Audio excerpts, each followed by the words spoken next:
the Blue Jackets are keeping themselves on the front page as far as trade talks go in the NHL, acquiring another piece to address the black hole that was their defensive core last season.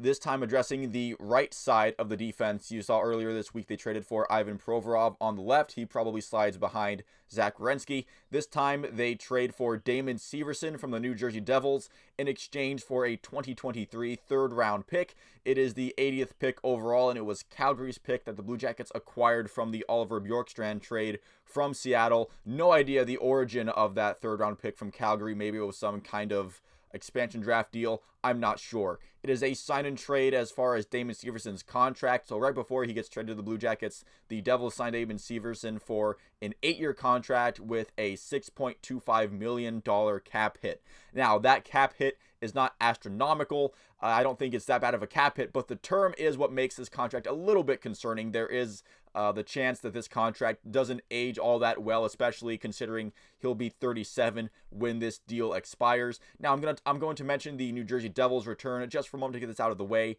If you are the Devils, you are probably completely happy with what you got here as a result of this trade, where you get some pretty decent draft capital for a guy who was just going to walk away in free agency for nothing anyway. So you get to essentially flip him at a deadline without actually having to flip him at a trade deadline. You just flip him at the draft for a third-round pick. Okay, and the Blue Jackets with Jarmo, knowing their free agent history, I know they signed Johnny Gaudreau last offseason, but prevailing throughout the franchise's history, their repertoire with free agent signings hasn't gone all that well. So I guess Jarmo says, well, we already have 2 third-round picks, might as well use one in order to guarantee us getting this player. And I mentioned my concerns about maybe this contract not exactly aging that well into the latter years of the deal. I'm sure if any lower level front office employee tried to address those concerns at Jarmo Kekalainen, his response would be that he does not really care about 8 years from now. He is trying to save his job now, essentially.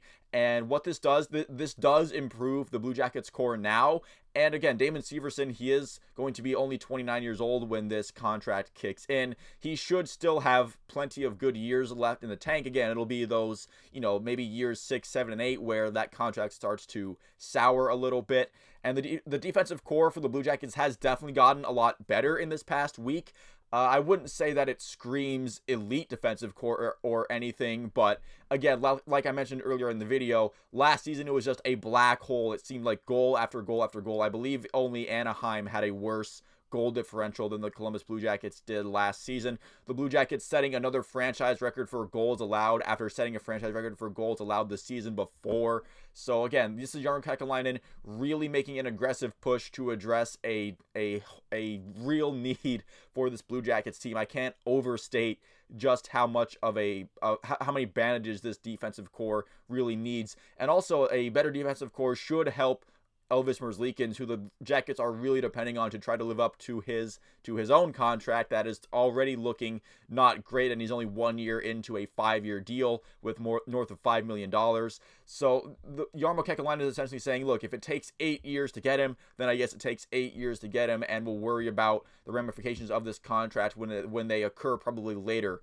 As far as Damon Severson's production last season in New Jersey, he had 7 goals, 26 assists for 33 points in 81 games played. Not bad for a defenseman. His analytics obviously look great. You look at all the player cards and all the models, they say Damon Severson does a lot of good things.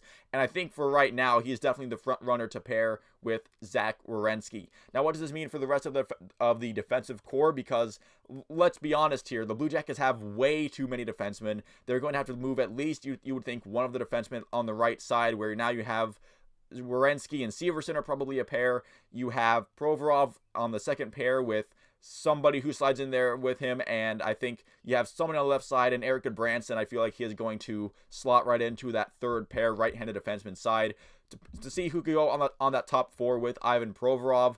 Maybe David Jiricek makes that jump, although I don't want to assume that a young guy is just going to automatically make the jump to the NHL just because they had one good season in the AHL. Because on his NHL time, he didn't look all that impressive, didn't pop out too much. Seems like he still might need a little bit of seasoning. And honestly, Adam Boqvist, we've seen flashes of good play from him. I feel like that was who I would lean as the favorite to play that top 4 right-handed side. It would be Adam Boqvist with Ivan Provorov there.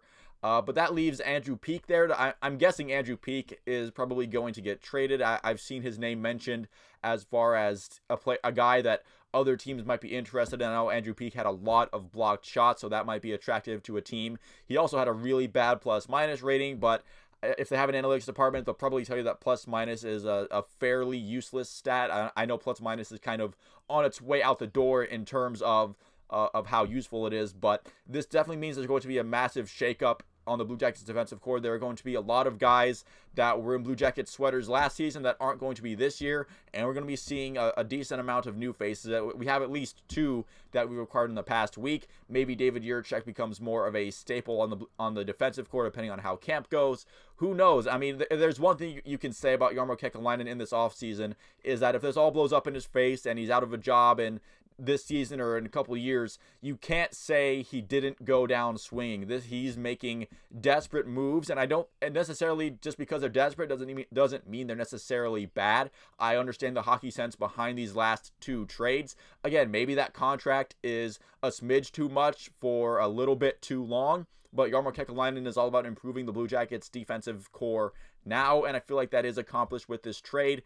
And even though a 3rd round pick is probably more than New Jersey thought it was, thought they were going to get, maybe that's an overpay for a guy who's just going to hit free agency anyway.